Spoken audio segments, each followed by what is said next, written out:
prison as a teenager for a crime he didn't commit. Now 34-year-old Jared Adams is set to graduate from law school. In this original report, Jim Williams tells us it took a lot of perseverance for Adams to make it this far. It is an extraordinary accomplishment to go from inmate to attorney. When you were in a prison cell, could you have imagined this day? No, I couldn't imagine this day. But to Jared Adams' professors and mentors at Loyola Law School, his outlook today is just as impressive. I can't say that if that had happened to me, I'd have the same outlook on life that Jared does. So there must be something in the core of his being that I would love to be able to bottle. He did not allow his past to define him. A past that includes a wrongful rape conviction in Wisconsin at 17. Adams always insisted he was innocent, that key witnesses who could have cleared him were not called.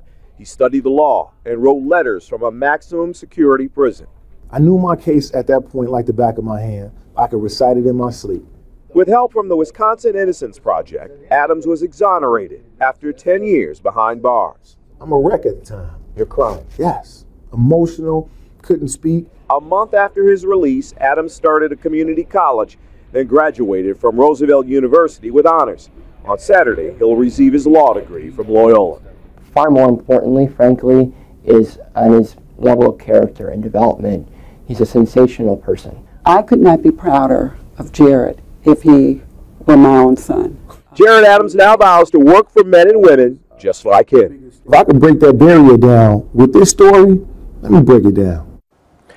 Next up for Adams, a public interest fellowship working for federal Judge Ann Williams. It's an unpaid position, so he has set up a GoFundMe account. Rob and Kate, Adams wants to eventually represent low-income defendants and work to prevent other wrongful convictions. You know what's sad about this is that business is going to be booming. There are a lot of cases like that out there. And he has a lot of work to do. He says he wants to do it across the country. Yeah, it's amazing that he was able to put all the anger and the resentment that any of us would feel in that scenario. And that's why we said that might be the most impressive thing of all. By the way, he's an outstanding student, but they said he's always cheerful and always upbeat, has such a warm personality. And his law professor said she couldn't be more proud of him unless, even if he was her own. And she means it. Yeah, that inner resolve is really impressive. Right. Yeah. Thank you so much, Jim.